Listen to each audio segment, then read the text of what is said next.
bonito, com estacionamento próprio, na Avenida 28 de Março, 513, Terra Mar Tuf.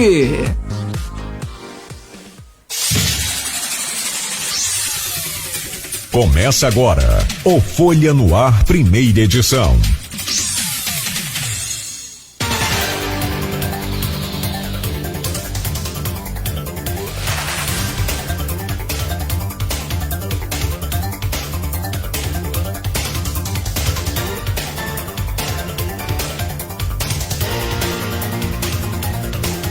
Você está sintonizado na Folha FM 98,3, a rádio que toca você.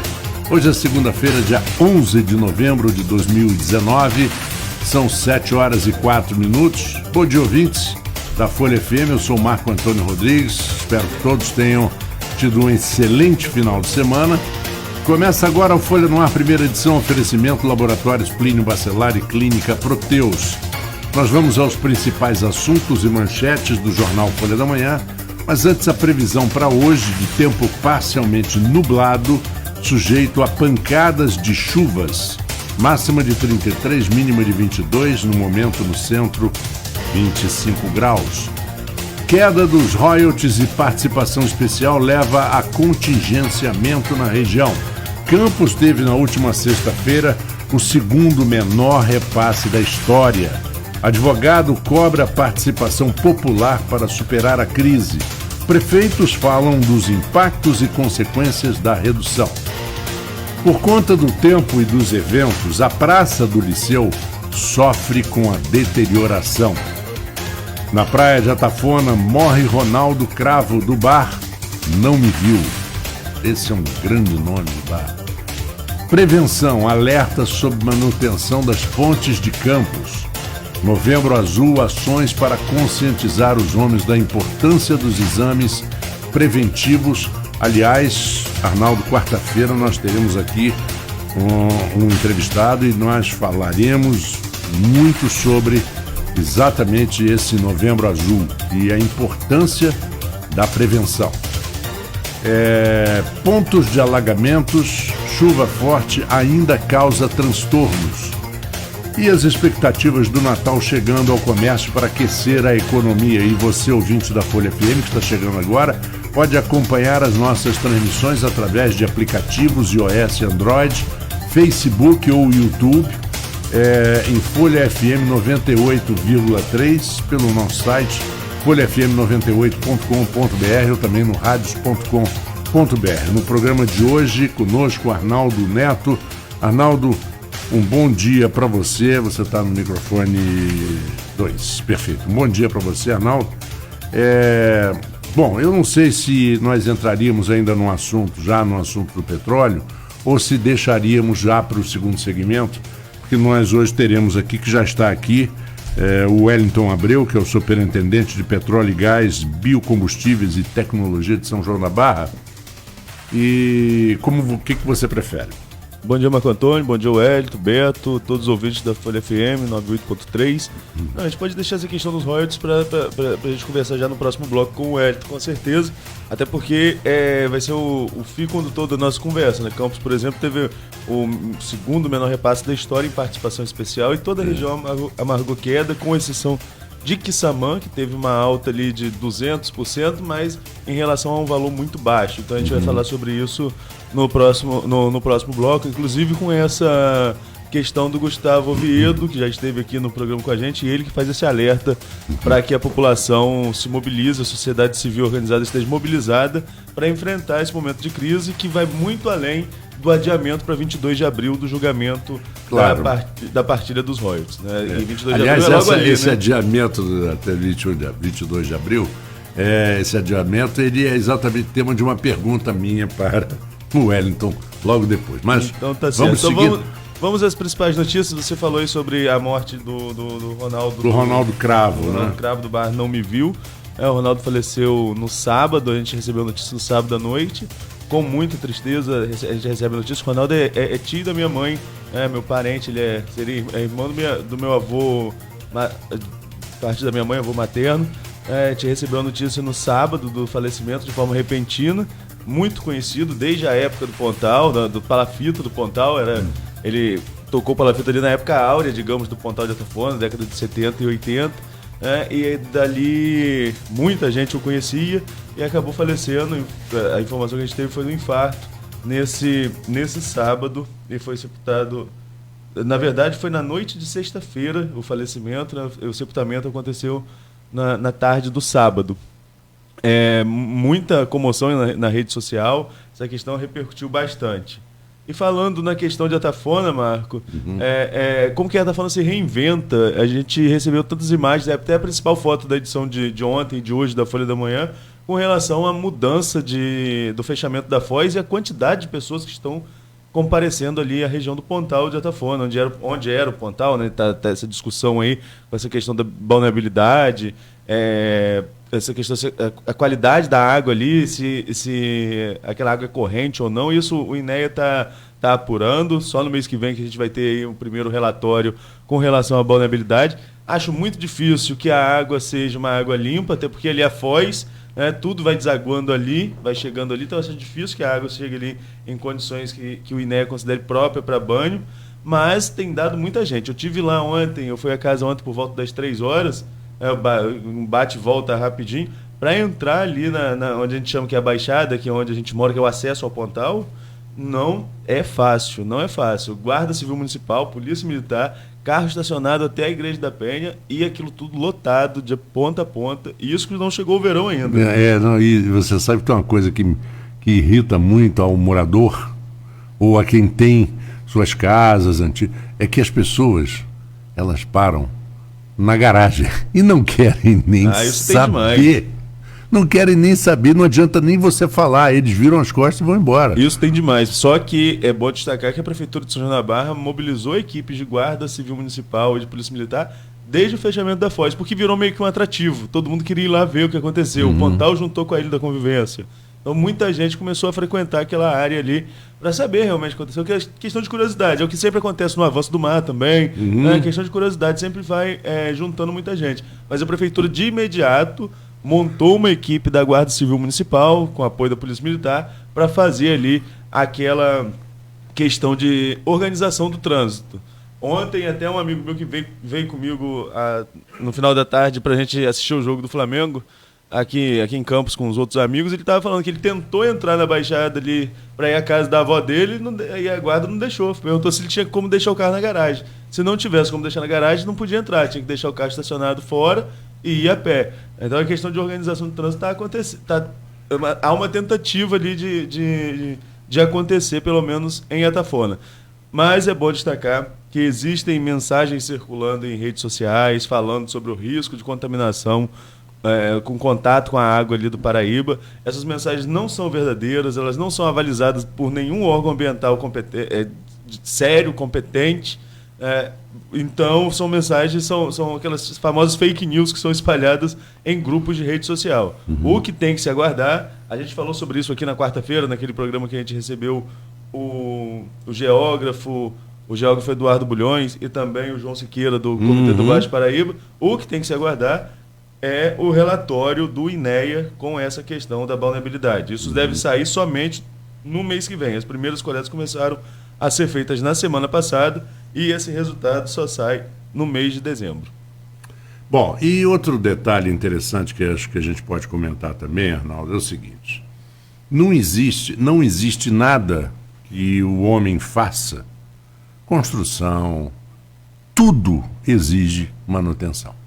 Não adianta. Aliás, aquele canal americano Discovery Channel tinha uma série, não sei se você chegou a ver, Arnaldo, que era muito interessante. Eles diziam assim: 10 anos sem a presença humana, 20 anos sem a presença humana, sim. 30 anos sem a presença humana. Quer dizer, a natureza retomando aquilo que foi construído nela, né?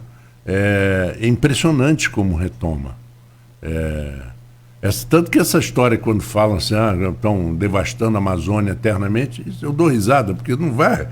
Você abre uma estrada, se você não continuar, em menos de 2 anos a floresta toma a estrada de novo. Porque toma mesmo, e a manutenção ela é fundamental. Aí você não faz uma manutenção de uma ponte, fica a ferragem exposta. E a Praça do Liceu é um dos marcos históricos de Campos, gente. Pelo amor de Deus. É lindo. Sim. É lindo. Tem fotos antigas do final do século XVIII, daquela região ali da... Puxa vida, é inacreditável como as pessoas às vezes são... assim, desprezam suas coisas e aquilo que se usa, né? Exato. São duas matérias importantes na Folha da Manhã desse domingo com relação a essa questão de manutenção de bens públicos. Uma com relação à manutenção das pontes aqui de Campos, não são poucas. A gente tem o exemplo de 2007, de janeiro de 2007, quando a General Dutra quebrou ao meio, ruiu ali a General Dutra. E por isso sempre há essa questão do alerta em período de chuva, como foi agora essas fortes chuvas. A gente tem aí os transtornos da chuva nesse último fim de semana, porque chuva forte. E choveu forte mesmo, né? Foram 2 pancadas no mesmo dia e logo causa pontos de alagamento. E daí surgiu a nossa... Desde sexta-feira, né? Justamente. E daí surgiu a nossa curiosidade para saber a questão da manutenção das pontes de Campos, como que está. Você conhece mais do que eu dessa área de engenharia, Marco, mas a gente ouviu um engenheiro também para falar sobre isso e ele falou que o correto seria uma manutenção temporária, pelo menos de 5 em 5 anos, de forma preventiva. Isso. A prefeitura diz que isso está em dia, mas as pessoas contestam, muita gente contesta essa informação, visto as condições das pontes da cidade. Como você mesmo falou, ferragens expostas, o vão entre um tabuleiro e outro que parece que vai cedendo, né, para quem passa ali rotineiramente na ponte Leonel Brizola. Enfim, a Ponte da Lapa, a subida da Ponte da Lapa, os guarda-corpos todos descolados da ponte. Você vê ali que há uma questão de abandono mesmo, né? Que falta manutenção. Então chama-se muita atenção quanto a isso, a população sempre alerta com relação a isso. E outro ponto é a praça, o Jardim do Liceu, né? Aquela praça ali no quadrilátero histórico de Campos, também vem sofrendo com que tipo de ação? Do tempo, né? Você tem pontos enferrujados, você tem ali o chafariz com muita sujeira acumulada. E isso também, além disso, vem a questão do tempo e a questão dos eventos que vão acontecendo ali. Os eventos do Liceu na Praça do Liceu são ótimos, sempre uma opção interessantíssima para a gente que gosta de curtir a noite em Campos, quando tem evento ali, ou à tarde, né, como tem o samba na praça, é outro evento importante que atrai muita gente. É um lugar muito aconchegante da cidade, né? Mas precisa de manutenção constante. Tem o coreto com pontos de alguma base, alguma coisa enferrujada. Então tem muita coisinha, umas gambiarras também, sabe, Marco? Ali na questão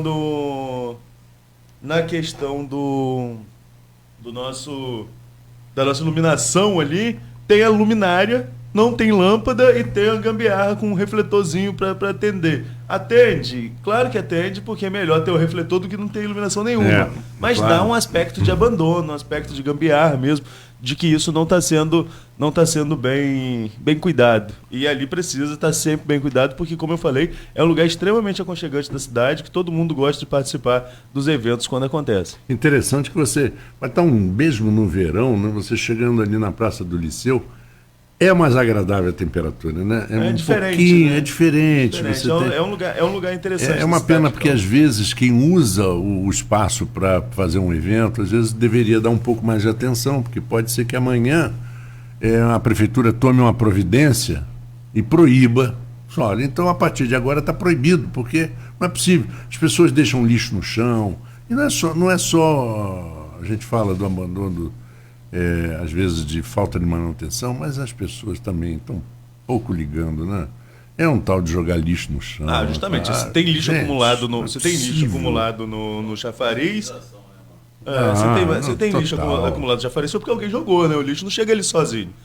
E como eu falei, acontecem eventos drone, ali. Né? Acontecem eventos ali, as pessoas muitas vezes falta de educação mesmo, falta de conscientização com relação a isso, que é um bem público que deve ser utilizado por todos com a devida com devido respeito, até porque se você prejudica o espaço, se você quebra alguma coisa, você está quebrando, está tirando do seu próprio bolso, porque você é contribuinte, né, e qualquer reparo que acontecer ali, você vai estar pagando junto com todo mundo, e tira a oportunidade de outras pessoas usufruírem do local que é de bem comum, né, um espaço público e bom, como é a Praça do Liceu. Você falou, Arnaldo, sobre as pontes, e uma coisa que um pouquinho que eu sei, né,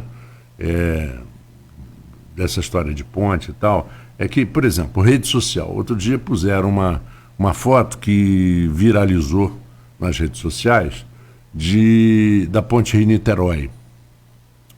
E eles fotografaram a junta de dilatação. Tem várias na ponte, todas elas.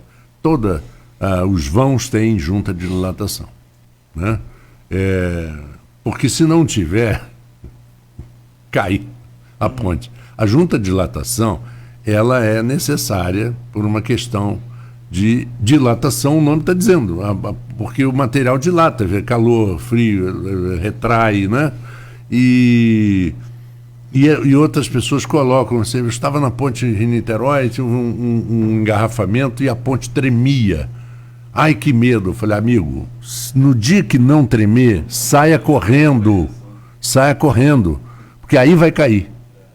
Ela tem que tremer, ela tem que balançar, ela tem que trabalhar. Para isso que existem as juntas de dilatação. Então as pessoas gostam de fazer terror com bobagem, mas não presta atenção no real, no que vai acontecer. Justamente. Entendeu? E precisa, quando a gente fala dessa manutenção, o engenheiro fala dessa questão das juntas, né? São diferentes em pontes de madeira. Não, claro que são diferentes. Concreto é diferente. A ponte de ferro é outra coisa também. Outra rolamento também. Ele fala de rolamento, né? São termos técnicos ali. Exatamente.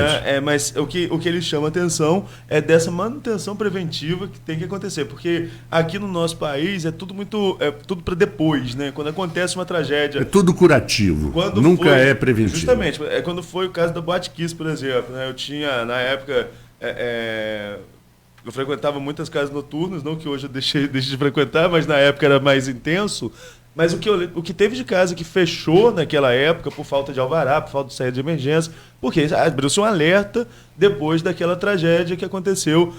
Quando a gente fala tragédia, é porque foi trágico para muita gente, né? Porque ali foi falta também de interesse de muita gente em fiscalizar, de pessoas que eram responsáveis por aquilo. Mas quando aconteceu aquele incêndio que morreu aquele tanto de jovens lá no Rio Grande do Sul, todo mundo apertou o cerco em cima das casas noturnas. Hoje em dia você não vê tanta essa fiscalização mais. Já deixa correr mais solto. As casas, tem casas que abre e fecha sem nem passar por inspeção direito. Passa pela liberação do alvará, porque precisa fazer, e depois não tem inspeção nenhuma. Então é tudo muito imediato aqui no Brasil em relação a uma tragédia. Acontece uma tragédia, as pessoas vão em cima. Acabou, todo mundo esquece, né? Inclusive, recentemente, Arnaldo, você deve lembrar, claro que você deve lembrar, porque foi matéria da Folha, uns ex-oficiais do Corpo de Bombeiros que foram processados por receber propina, inclusive denigre o nome de uma corporação séria, que é o Corpo de Bombeiros, seríssima, está ali salvando vidas e tal. Mas você lembra, né, que às vezes dá uma propinazinha para liberar aquele autorização do bombeiro, como é que chama? Alvará. O alvará e tal. A Folha publicou essa matéria exatamente sobre isso, né? E tem um jeitinho brasileiro, daqui, dali, poxa, sei não, sabe? Deixa eu abrir aqui o microfone. No Rio de Janeiro também, né? De alvará, teve recente também a questão da 4x4, né? O incêndio que aconteceu. Sim. Que aconteceu agora há pouco no Rio de Janeiro, pouco tempo no Rio de Janeiro, inclusive com morte de alguns oficiais do Corpo de Bombeiro. Mas é uma questão, é o que eu sempre falo, né? Essa questão da prevenção no Brasil é uma coisa. A gente estava aqui falando, você falou no início da escalada aí, que a gente vai receber o Dr. Valdir Simões, né? Que vai ser nosso. Não, na verdade, não, ele não pode. Vem está decidindo aqui o pessoal da Clínica Santa Maria do Álvaro Alvim, dizendo quem é o urologista que vem. Um urologista para falar sobre a questão de prevenção de saúde. Exatamente. O Dr. Valdir disse que ele tem horror à entrevista. Quando ele olha o microfone, que diz que microfone para ele só para o cavaquinho dele, quando ele toca o chorinho. Ontem, né, que pois é, não, eu queria, porque é um contador de história maravilhoso. Confesso e o doutor... você que eu também não sou fã, não, mas o tema, né, a emergência da situação pede. Claro, não é? Mas aí quando a gente fala dessa questão de prevenção, na saúde, por exemplo, a gente deixa muito a desejar no Brasil. A gente não tem um hábito, a cultura dessa medicina preventiva.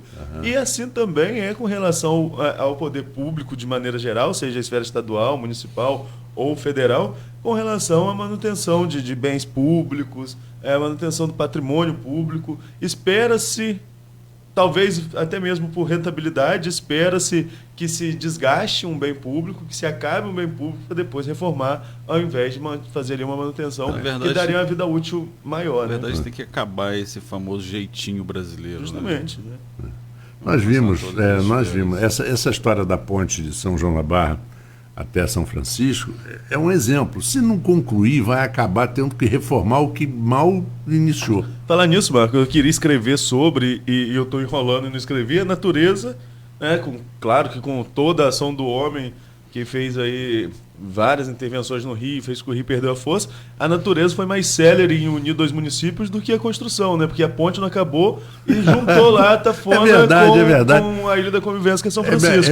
É melhor. Eu estava querendo escrever sobre isso, acabei que eu tô enrolando e não... Mas é verdade, daria uma... Quase juntou, né? Que crônica, que crônica. Juntou. Se você a fizer... Tafona com a Convivência juntou. Com a convivência. Mas... Convivência é território de São Francisco. Sim. Então juntou. Tá. Se você escrever, eu prometo que eu ilustro. Eu faço uma charge para isso. Porque vale a pena, né? A gente vai escrever, porque vem enrolando, né? As coisas vão acontecendo. Diga de passagem, foi o motivo pelo qual São Francisco foi emancipado, né? Exatamente, a falta de uma conexão terrestre entre as duas margens do Rio. Foi um dos motivos fugia, Marcos, de todas as regras da emancipação municipal São Francisco da Bapuana. Quase que 2 vezes a extensão territorial de São João da Barra, população maior que a população de São João da Barra, e se fosse fazer as contas na época, São Francisco não teria condições de se sustentar. E tanto que São Francisco sofreu um bom tempo com um dos piores DHs do país, sim, né? A nível do Nordeste, não é algo... era um pedaço do Nordeste no Sudeste, os índices de São Francisco da Bapuana. Vem melhorando, que bom. Até porque a questão de parâmetro também vem modificando. E São Francisco, a gente pode falar que depois, quando a gente for falar da questão de limítrofes e produtores de petróleo, nos cálculos que foram feitos, São Francisco deixou de ser produtor de petróleo, né? O primo pobre da região não bate ali em nenhum campo de produção devido às linhas paralelas que foram traçadas sobre os campos de produção para a divisão de royalties e participação especial. Bom, Arnaldo, eu acho que nós podemos ir ao intervalo, mas eu li uma coisa muito interessante que o Aloysio postou de um torcedor do Flamengo que, se referindo ao árbitro do jogo Flamengo-Bahia, que inverteu marcação, que estava mais perdido, aquele famoso ditado, mais perdido que um cego em tiroteio, né? E o cara falou assim, esse juizinho do jogo de ontem é pior do que o Supremo. Olha só, eu vou divergir quanto ao Supremo, escrevi um artigo no domingo quanto a essa questão do Supremo Tribunal Federal. Eu acho que, embora o assunto já esteja batido, com certeza vocês já debateram sobre ele também na sexta-feira. Não debatemos, não. Eu acho que o Supremo Tribunal Federal, com relação à prisão em segunda instância, fez cumprir as regras do jogo. Sim, mas por que ele há 3 anos atrás estabeleceu? Errou 3 anos atrás, não errou agora. Concordo. Errou 3 anos atrás, não errou agora. Certo. Fazer valer a regra do jogo. Quem muda a Constituição é o Parlamento. Tem que mudar. É isso que eu tento deixar claro no texto que eu escrevi. Tem que mudar. Eu acho que o Brasil dá prazo demais, tem recurso demais, mas quem tem que mudar é o Congresso. O Congresso. o Supremo tem que fazer valer Mas a o regra do jogo. Congresso não vai votar contra eles mesmo, porque os grandes ladrões brasileiros estão na política. Pois é, mas é aí que tá. Principalmente em Brasília. Aí que tá. É fazer valer a regra do jogo. Bom, aí já é verdade, é verdade. Diz, não, nisso diz, aí eu diz o estou de acordo. Guimarães, Nisso eu estou de acordo. traidor da Constituição, traidor da pátria, traidor da Constituição, traidor da pátria. Então eu acho que a Constituição tem que ser respeitada. Só que também dizia Ulisses, eu até abri meu artigo com parte do depoimento de Ulisses. A Constituição ela admite que ela é reformável, admite que ela pode estar errada e tem que ser reformada. Só que aí cabe ao parlamento. Tem que ter independência entre os poderes, isso é um pilar da nossa república. Então eu defendo que o Supremo fez agora foi correto. Errou lá atrás. E não pode também, Marco Antônio, daqui a um tempo vão mudar os ministros. A Celso de Mello aposenta agora, em 2020, né? O decano da casa. Depois eu nem sei qual é o próximo que se aposenta. Acho que é o Marco Aurélio. Não tenho certeza aqui. Aí vão entrar outros ministros com outros entendimentos. Aí vai rediscutir essa questão da prisão em segunda instância, vai mudar de acordo com as questões pessoais. Não pode, tem que ter um parâmetro que seja justo com todo mundo. É lógico. O caso do Lula, porque o Lula, é um ex-presidente, chama muita atenção. Tá julgando uma coisa que vai beneficiar um ex-presidente. Mas a gente tem que lembrar que todo mundo é passível de ser processado, todo mundo pode passar por uma questão dessa. E aí eu lembro, no meu artigo de ontem, eu lembro a questão do AI-5 que o Eduardo Bolsonaro falou aí de uma forma muito desconexa no meu ponto de vista. O AI-5 que tirou essas garantias do brasileiro. Né? A gente quer caminhar para um sentido desse? Acho que não, tem que ser tudo por vias democráticas. Acho que o Brasil tem recursos demais, acho que a justiça é muito lenta e beneficia quem tem dinheiro no Brasil, mas se vai mudar as regras do jogo, mude pela lógica normal, passando para isso é verdade.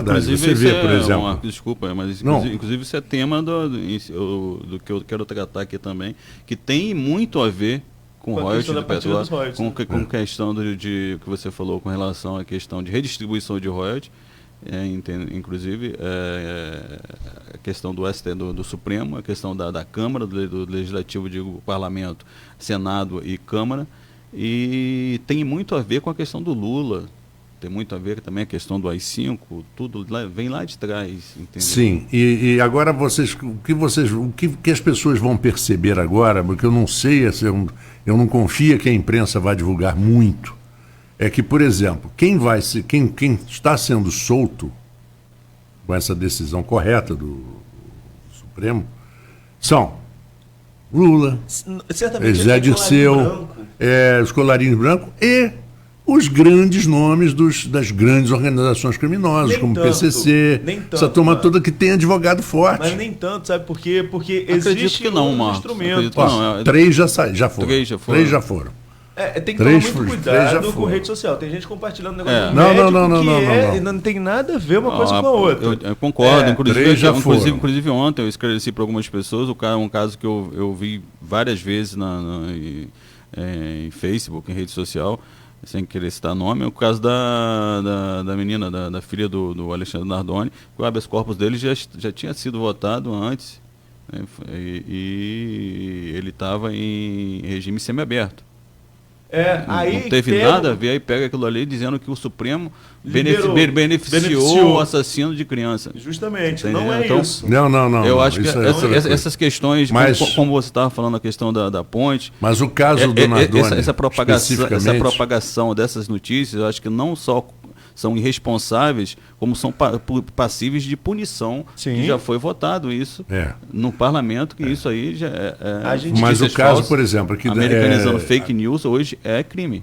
Pelo menos 70% das pessoas que estão presas não estão presas até a última instância. Mas é isso que a gente tem que colocar. Não está proibida a prisão. Sérgio Cabral não vai deixar a prisão.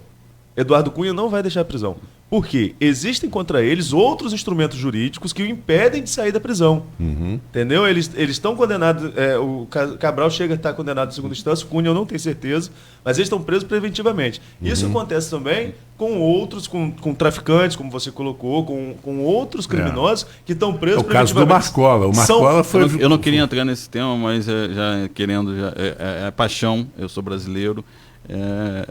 Então, vamos fazer o seguinte, vamos conversar no próximo bloco, porque eu tenho agora...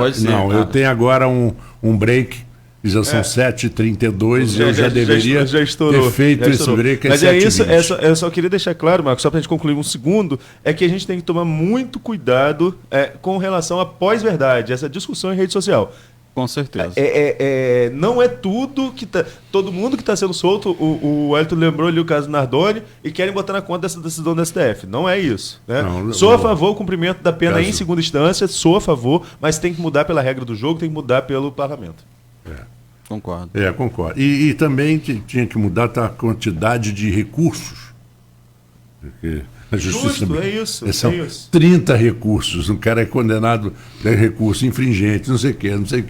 Bom, vamos ao intervalo, voltamos já com Folha no Ar, primeira edição. São 7h33. Chegou a sua nova forma de andar em Campos. Adquira agora o seu cartão Anda Campos, o jeito mais simples, prático, seguro e econômico. Além da integração, onde você só paga uma passagem, o cartão Anda Campos tem mais agilidade no embarque e desembarque de ônibus, vans e micro-ônibus. Adquira já o seu cartão Anda Campos, na loja da Avenida Pelinca, próximo ao Habib's, nas rodoviárias Roberto Silveira, Shopping Estrada, do Farol ou pelo site andacampus.com.br. Cartão Anda Campus. Com esse, você não fica parado.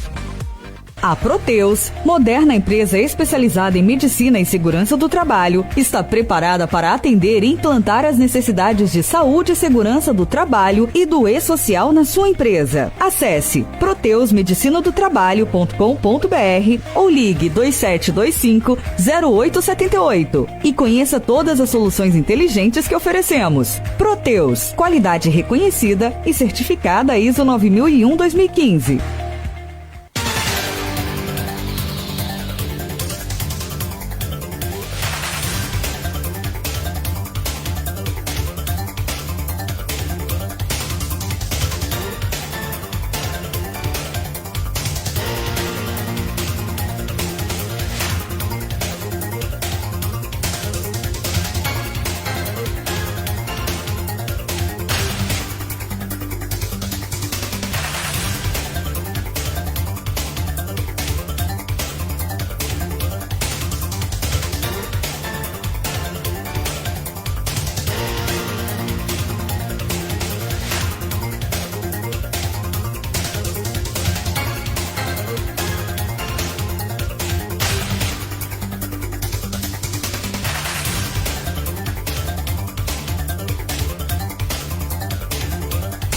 São 7h35, 36 virando agora. Voltamos com Folha no Ar, primeira edição, oferecimento Laboratórios Plínio Bacelar, Clínica Proteus.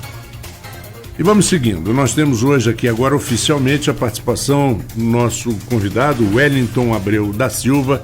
Ele é superintendente de petróleo, gás, biocombustíveis e tecnologia de São João da Barra.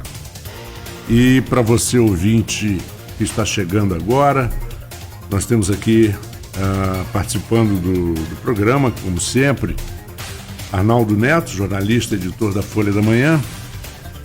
Mais uma vez, bom dia a vocês. E Wellington, aí eu queria que o Arnaldo pegasse a bola e tocasse para a gente começar a falar sobre exatamente a sua atuação. Exato, vamos aproveitar até esse gancho dessa nossa discussão do bloco anterior, e até está rendendo aqui comentários nas redes sociais.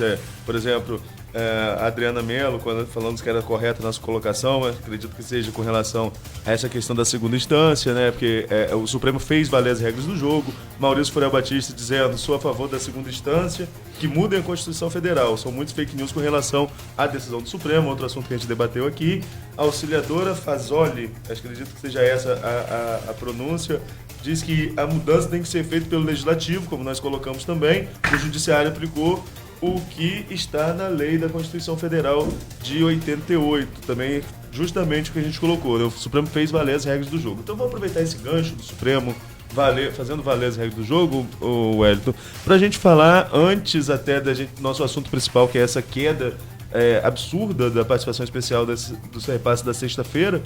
da última sexta-feira, para a gente falar como que fica a situação da partida dos royalties, olhando pelo âmbito da Constituição Federal, pelo âmbito da decisão do Supremo, que foi adiada de 20 de novembro, como o Estado do Rio tanto pleiteou, para 22 de abril. Na sua opinião, como especialista da área de petróleo e gás, a pessoa que a gente sempre ouve, seja com sessão onerosa, outro assunto que a gente vai falar depois também, os leilões que aconteceram agora, Sim. sucesso para um, fracasso para outro, cada um com sua visão nessa questão da pós-verdade, mas a gente sempre fala sobre isso. Como que você avalia a questão da partida dos royalties no âmbito da lei, do que está na Constituição?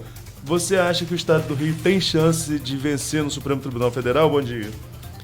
Bom dia, Arnaldo. Bom dia, Marcos. Bom dia a toda a planície Goitacá, em especial meu município, meus amigos lá da Prefeitura de São João da Barra, todo o município de São João da Barra, em especial a prefeita Carla Machado, que sou grato pela confiança e credibilidade que ela vem me dando desde 2005, ou até mesmo antes, pela questão de amizade pessoal.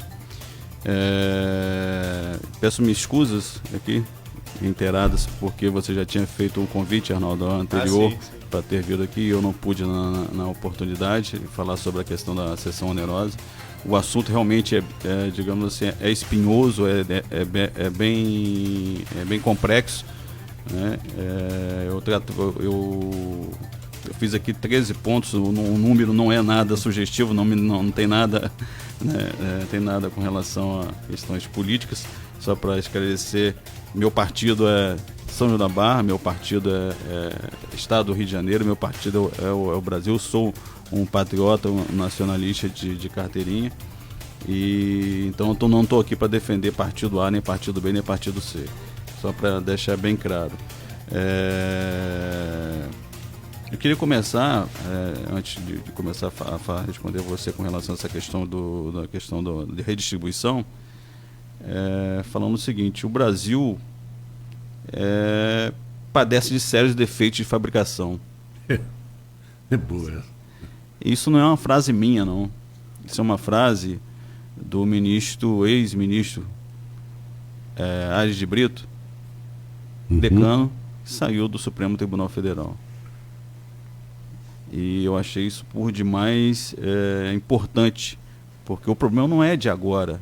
O problema não foi criado agora, e não veio de 2016, nem de 2010, nem de 2000. Já vem bem lá de trás. Essa popularidade, entre aspas, Sim. do Supremo, popularidade que eu não queria ter, ela vem muito recentemente. Sim. Há 10 anos atrás ninguém sabia quem eram os juízes. Ninguém sabia quem eram os juízes, ninguém falava sobre o Supremo. Exatamente. Então, o negócio começou quase que no mensalão. no mensalão. Com aquelas bravatas do Joaquim Barbosa. O primeiro presidente, e tal. digamos assim, eu tenho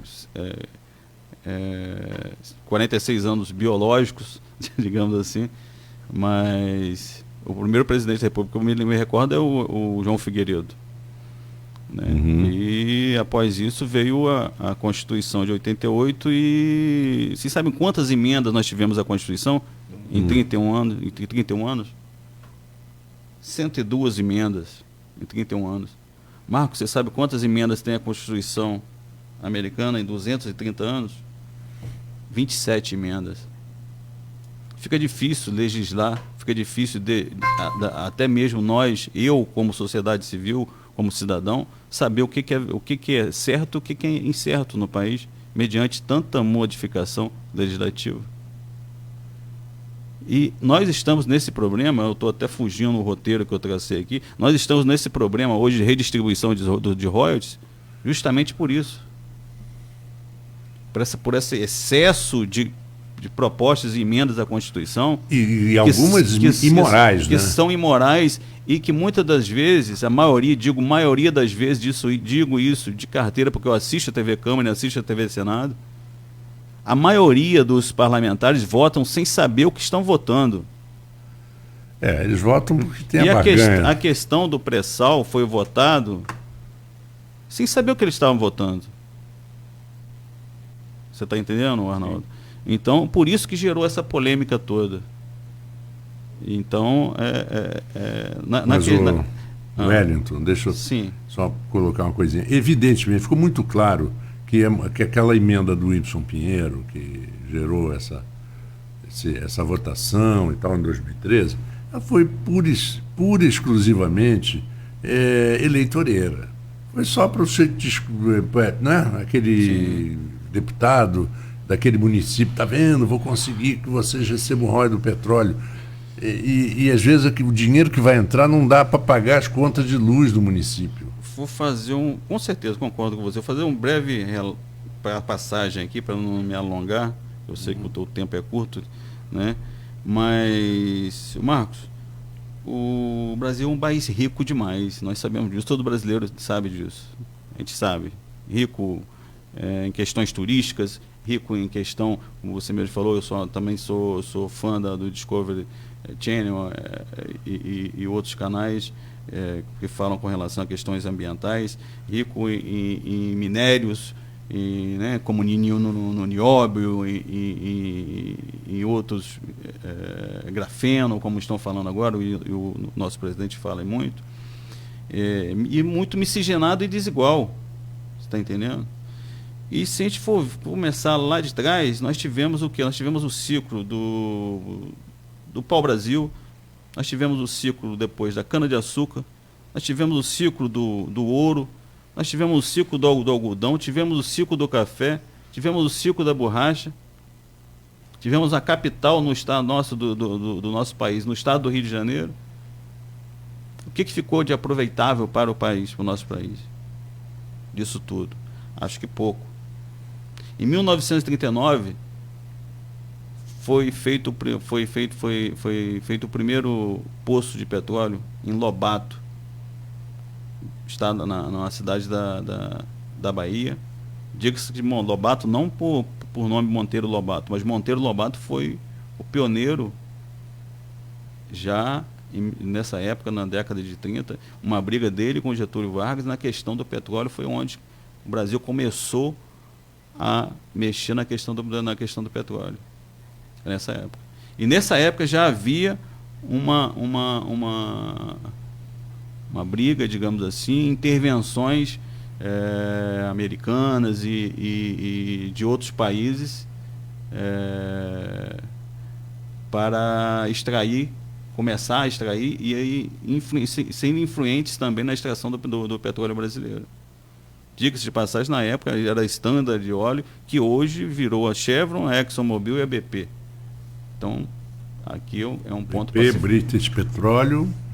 Chevron, são as maiores petroleiras do mundo. Estão entre as maiores petroleiras do mundo. A Chevron, a ExxonMobil e a British Petróleo. Hoje são duas americanas e uma britânica. E uma britânica. E veio a Petrobras, cresceu, hoje é a maior, para mim, e eu acho que acredito, né, eu não fiz pesquisa, mas é a maior empresa do país. Investiu, fez altos investimentos, começou a exploração da bacia de Campos em 1974 no Campo de Garopa. E de lá para cá só crescimento. Chegou a um nível tão grande, né, de crescimento. A Petrobras é tão forte que ela se não fosse, não teria resistido esses últimos 15, 16 anos. Tá entendendo? Teria quebrado direto e ela não está quebrada. E ela cresceu não só em questão de exploração, ela cresceu em questão de exploração, em questão de investimento de tecnologia. Incrível. Entendeu? É referência no mundo, né? Referência no mundo. Hoje a prova disso foram os últimos leilões que só a Petrobras conseguiram dar lance. Hoje ainda é uma das maiores petroleiras do mundo, mas hoje poderia estar entre as 5 maiores petroleiras do mundo.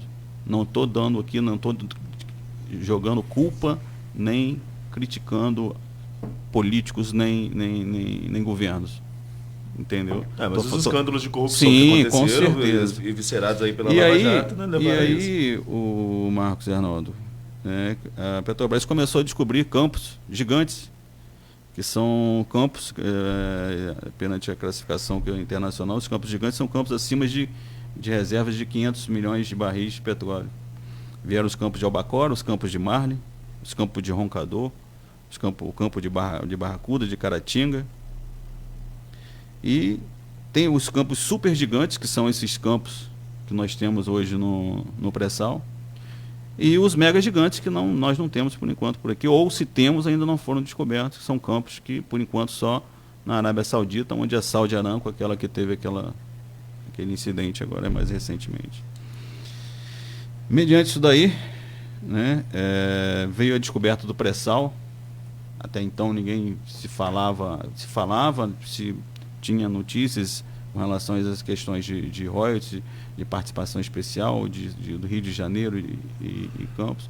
Veio a Constituição de 88, né, e ninguém ouvia falar de Supremo. E aí veio a descoberta do pré-sal em 2005.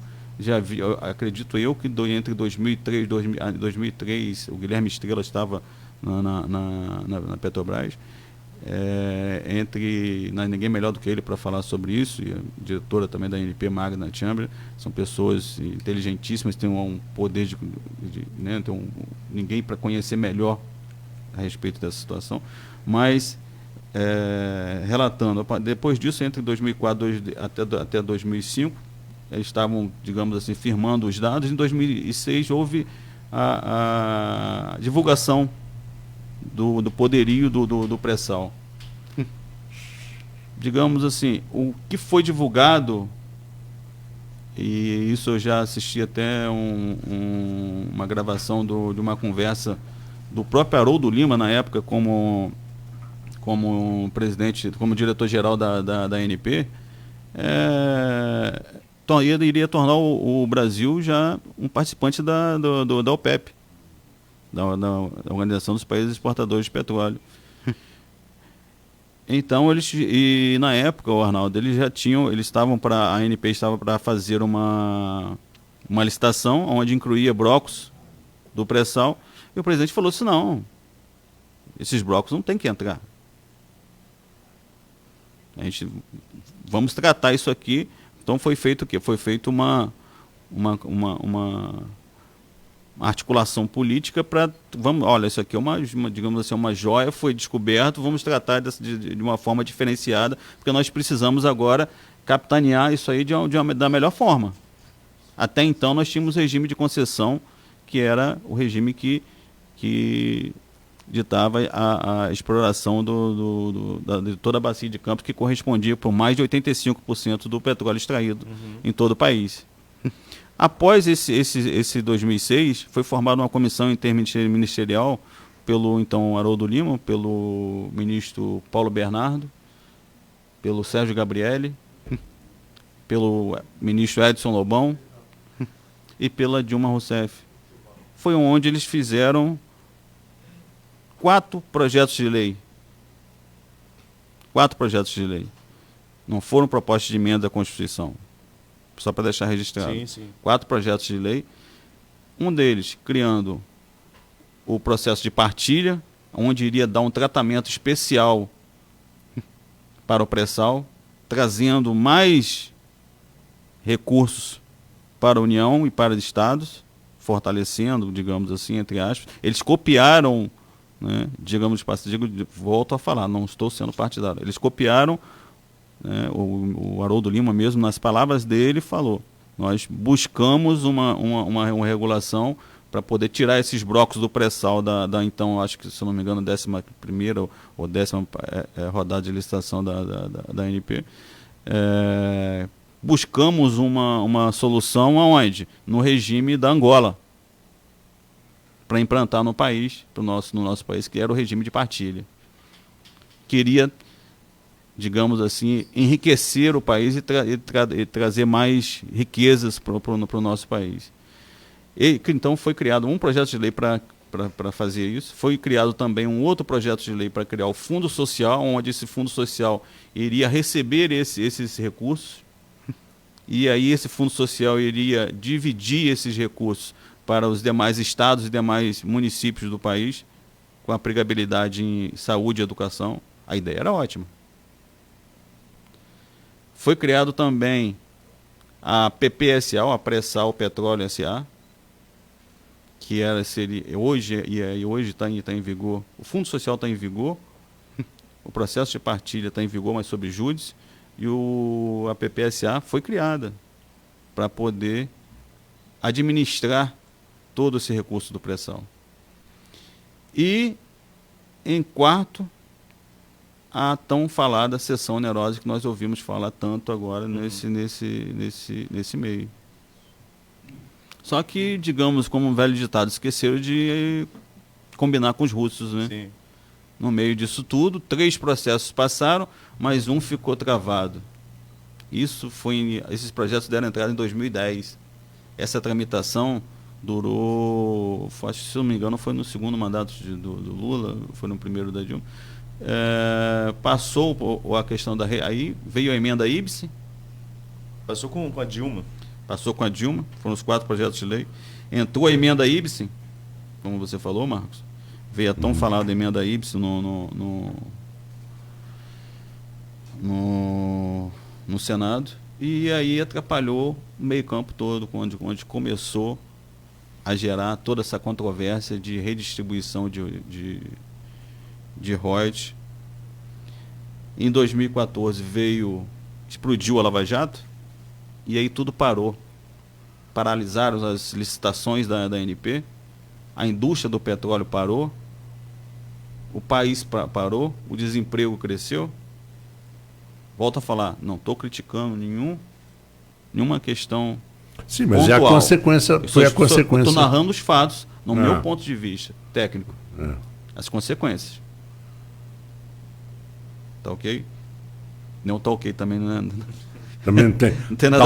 Tá ok. É bom deixar, tem que entender Marcos, que tem hoje, o tá ok e tá tem o tá ok. Tá ok. O tá ok, ele é Marcos, com LK. Eu faço questão de falar, porque hoje até eu fico atento até na hora de vestir uma camisa vermelha, entendeu? Porque a gente vai para rua com a camisa vermelha. Se você fosse torcedor do América, você estava lascado. Nossa Senhora.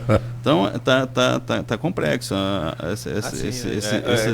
Eu escrevi sobre isso também. Hoje você está achado de tudo. Não, né? não, a sociedade, eu acho que o cidadão tá deixando de exercer uma parte da cidadania. A parte da cobrança, das exigências, é muita, como você está falando na questão do lixo, mas a parte dos deveres estão sendo poucos. Exatamente. E todo mundo também só vê o erro do outro, né? Entendeu? Sim. Ninguém vê o próprio umbigo. Você entendeu? Elton, a gente... Você falou aí sobre essa questão da partilha que passou pelo Congresso. Passou pelo Congresso em 2012. Acho que a lei é 12734. 2012. De 2012. Ela consegue a Dilma veta.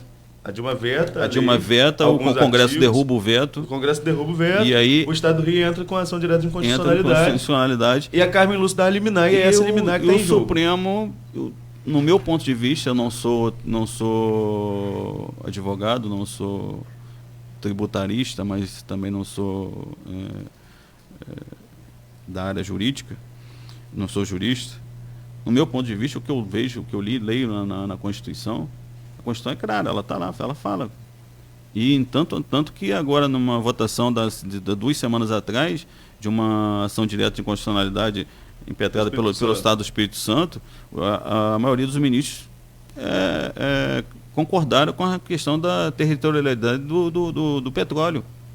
O petróleo é da União, cabe à União, mas cabe aos municípios e estados produtores os royalties. Isso está na Constituição. A questão que o Estado do Espírito Santo perdeu é porque dentro da 7990 de 89 tem uma parte dos royalties que o Estado tem que repassar 25%, tem que repassar para todos os municípios, independente de serem produtores ou não. O Estado do Espírito Santo não estava cumprindo essa norma. Por isso eles perderam essa ação direta. Mas eu fiquei feliz porque todos os ministros foram unânimes com relação à questão da territorialidade e com relação à questão do artigo que fala, da Constituição que fala é de direito dos estados e municípios e dos produtores. Por isso que eu sempre falei, e você testemunha disso, com relação, eu acredito, até que me prova ao contrário, eu acredito na questão do Supremo. Deixa eu colocar só um ponto. O governador do Rio de Janeiro, o Wilson Witzel, ele sendo juiz, tendo sido juiz e magistrado, a opinião dele teve uma força muito grande, né, de impacto e de formação de opinião, e ele foi um dos primeiros a dizer que o Estado do Rio ia perder no Supremo. Ele falou claramente, vai perder no Supremo. Ele teve aqui em maio, só colaborando com sim, contar um pouco a história. Ele teve aqui em maio, ele falou que ganhava, que nesse jogo, esse campo ele conhece, que deixava a bola com ele, que no Supremo ia ganhar. Quando ele começou a peregrinar em Brasília, ele viu que a situação não era bem essa. Aí é onde ele admite na reunião. Exatamente. Aí ele fala de um placar 6-4. Porque nesse caso são 10 ministros, menos o Barroso. Uhum. Né? Então são 6-4. Como nenhum dos ministros divulgou seu voto ainda, e nem fariam isso, eu fico me perguntando, esse 6-4 saiu da onde? Da cabeça de quem? Do Witzel? Quem que fez essa conta? Eu confesso a você, Marcos, que essa conta para mim nunca valeu. Mas todo mundo falou do 6-4. Sim, eu vi, eu li a matéria e ouvi, mas para mim nunca valeu. Inclusive, eu nem sei quem seriam os 6, nem quem seriam os 4. Mas eu fico me perguntando. Simplesmente eu analiso os fatos com relação à questão, né, voltando à questão. A segunda instância foi eu nunca tinha ouvido falar em segunda instância, para mim era o que estava na Constituição, né, até o trânsito em julgado. Foi mexido assim, em segunda instância por questões políticas em 2016. Não estou aqui defendendo o PT, não estou defendendo partido nenhum, como volto a dizer você. Meu pai me ensinou, partido que é bom, se fosse bom não era partido, era unido. Mas ninguém ouviu falar, ninguém defendia, ninguém falava em segunda instância até 2016, porque até Exato. 2016. Mas todo mundo começou a falar. Tinha um monte de assassino, um monte de pedófilo, um monte Esses crimes hediondos aí, presos e que eram soltos também por segunda instância, mas ninguém chegou no Congresso e falou, vamos mexer na segunda instância. E por questão política, em 2016, mexeu. O Supremo Tribunal, também não estou aqui para dizer se ele foi certo, se foi errado, modificou. Mediante esse monte de fatos que a gente não pode dizer que nós não sabemos, de vazados por Intercept, vazados por isso ou por aquilo, podem ter interferido. A questão, Marcos, é que nós estamos vivendo num período aí, digamos, de uns 13 anos aí, de tanta turbulência mediante essa divulgação de riqueza no país, porque o que acontece? O país precisa de novos recursos. Os estados precisam de recursos. Os estados estão endividados, principalmente o estado do Rio de Janeiro, Minas Gerais. Uhum. Os municípios precisam de recursos. Rio Grande do Sul Nós também estamos tá sendo afetados por situação. uma questão chamada Lei Candir, que eu já venho falando há muito tempo, que foi criada, que é um dos tripés do Plano Real. Paulo Candir, que era o ministro na época. Do Collor. O ministro do Collor. O nome do Collor. Como era o nome dele? Paulo Candir? Não. É o Paulo Candir. Ministro do Itamar. Do Itamar, sim. O Collor, diga-se de passagem, era para estar preso, né? Ah, sim. Era para estar preso. Mas político, ele não vai nunca, não tem julgamento do. As pessoas falam de segunda instância, mas não falam de segunda instância do Collor, não falam de segunda instância de um monte de gente, né? Mas vamos deixar isso de lado. Vamos voltar aqui. Do Aécio e outros. Vamos voltar à questão. Menos votados. A questão do petróleo. Então, voltaram começaram a mexer nisso daí. E eu perdi um pouco. Estava falando sobre a Lei Candir. Da Lei Candir, perdão. A Lei Candir é um dos pilares. Por quê? Porque desonera os produtos de exportação. E aí aumentou a balança comercial e o país começou a crescer para segurar a economia do país. E só que o que acontece? Foi feito um trato dessa desoneração chegar a um limite e a União retornar essas perdas para os estados. Tanto é que esses valores hoje são altíssimos. Não chega nem aos pés do que estão falando hoje com relação à questão dos royalties do petróleo. Uhum. Se você procurar, são meio trilhão, mais de quase 1 trilhão de reais que a União teria que reembolsar os estados hoje. Principalmente o estado de Minas Gerais, estado de Mato Grosso, Rio Grande do Sul, até mesmo os estados do Nordeste. Então, essa questão da redistribuição dos royalties é uma questão muito mais complexa do que a gente imagina, do que as pessoas falam. Não é muito mais complexa do que uma simples votação do Supremo Tribunal Federal. Foi dada entrada na semana passada, se não me engano, Arnaldo, dentro na Câmara, foi entregue o pacote de pacto federativo. Como que você vai tirar os royalties do petróleo do estado do Rio de Janeiro se o ICMS está no destino? Isso aí foi o pacto federativo feito antes. Isso, não. E outra coisa, nós vamos chegar nisso aí. Digamos de passagem, a questão da redistribuição dos royalties não envolve única e simplesmente o nosso estado, não só a nossa região. Toda a nossa costa, ô Marcos, detém petróleo. Várias jazidas, enormes jazidas de gás foram descobertas e foram anunciadas na costa do Sergipe e de Alagoas. O Nordeste todo tem. O Norte tem. Só não foi leiloado por conta de questões ambientais. Sim. O Solimões, dentro da Amazônia. Paraná e Santa Catarina têm uma ação direta em constitucionalidade. Eles estão brigando no Supremo Tribunal Federal por questão de uma linha ortogonal para dividir quem é que fica mais com um pedaço maior de um bloco. Por questão de royalties. Então não é questão de... Então, por isso que eu falo para você, esse excesso de emendas parlamentares e os parlamentares não terem ciência do que eles estão votando, acabam votando errado. Uhum. E essa foi a votação feita em 2011 e 2010. Votaram uma questão errada. Eles estavam votando uma riqueza e aí de lá para cá a gente só ouve falar em bilhões e bilhões e bilhões e a gente só vê a crise aumentando. Uhum. Eu vou pedir a você, Wellington, e ao Arnaldo, à vontade, só um tempinho para fazer um bloco comercial, um breakzinho, e já voltamos.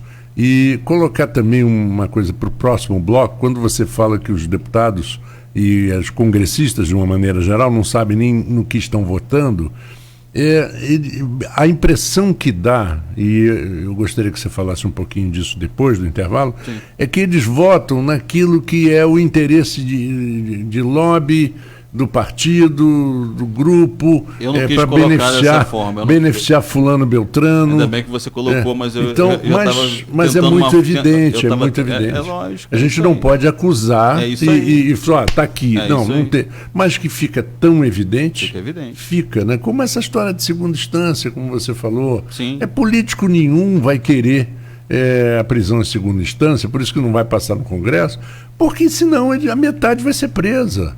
Né? Aí, só para terminar, eu vou citar o do famoso deputado, que era uma pessoa de muita controvérsia, que era o Carlos Lacerda, nos anos 60. Sim. Uma vez ele disse: metade da Câmara dos Deputados de Brasília é composta de ladrões.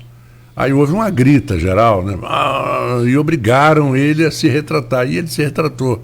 Tá bom, metade da Câmara dos Deputados não é composta de ladrões. E ninguém percebeu, ficou tudo bem e foi em frente. Desculpa, meu... Mas foi. Isso é verdade, isso é verídico.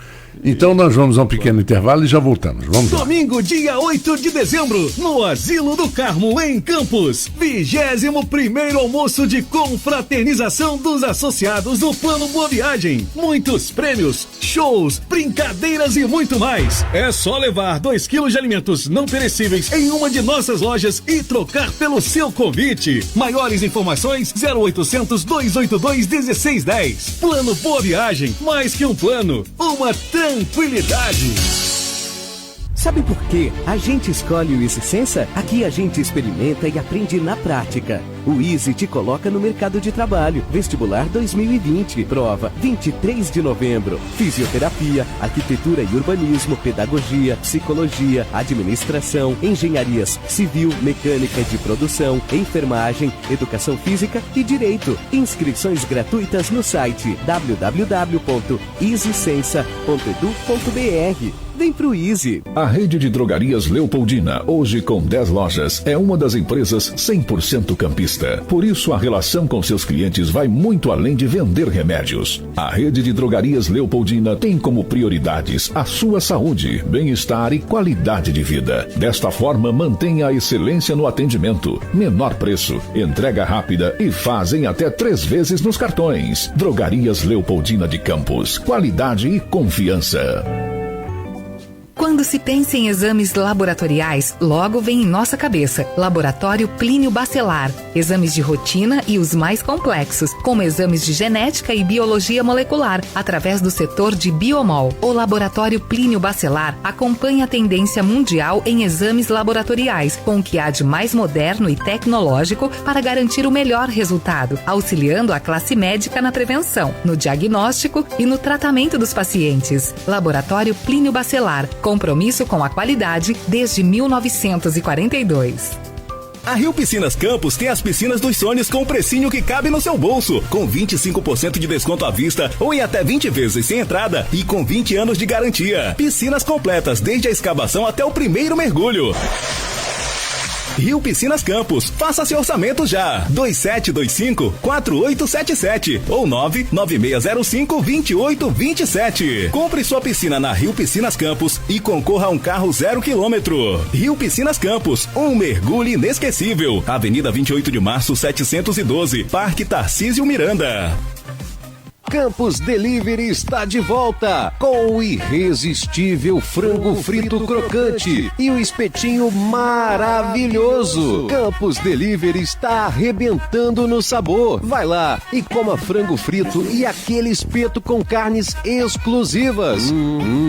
É irresistível mesmo. Campos Delivery, 28 de março, 632, em frente ao Sunset, próximo ao Shopping 28. Campos Delivery, 99930-3322. Ei, no Atacadão das Madeiras você sabe, tem o melhor preço, tem toda a qualidade. Atacadão das Madeiras e Derivados, tem MDF para planejados. Madeiras serradas e aparelhadas, na medida certa para a sua construção. Atendimento, qualidade de primeira, pensou em madeira, lembrou do Atacadão. Tem tudo que você procura, temos ferragens e compensados. Sua melhor opção é o Atacadão das Madeiras e Derivados. Aqui o consumidor encontra o menor preço da cidade e com isso ele ganha poder de compra no seu orçamento, obtendo sobra de recursos para sua mão de obra. Venha pro Atacadão das Madeiras, Avenida Carlos Chebade, 1027 e 1037, BR-101, bairro Guarus, em Campos dos Goitacazes. Não fazemos entrega, mas os preços são na medida certa. Atacadão das Madeiras e Derivados. A Proteus, moderna empresa especializada em medicina e segurança do trabalho, está preparada para atender e implantar as necessidades de saúde e segurança do trabalho e do e-social na sua empresa. Acesse proteusmedicinadotrabalho.com.br ou ligue 2725-0878 e conheça todas as soluções inteligentes que oferecemos. Proteus, qualidade reconhecida e certificada ISO 9001-2015. O verão está chegando e na Terra Mar você encontra todos os produtos para a sua piscina e toda a linha de ventilador nacionais. Cloro balde 10 quilos, R$149. Ventilador tufão, R$209. Bomba d'água meio cavalo, R$139. Aparador de grama 1000 watts, R$209. Bomba sapo, R$169. Terra Mar Fórum, 2723-1674 e Terra Mar Tuf, 3025-2535 e 999-35-5888, com estacionamento próprio, na Avenida 28 de Março, 513, Terra Mar Tuf.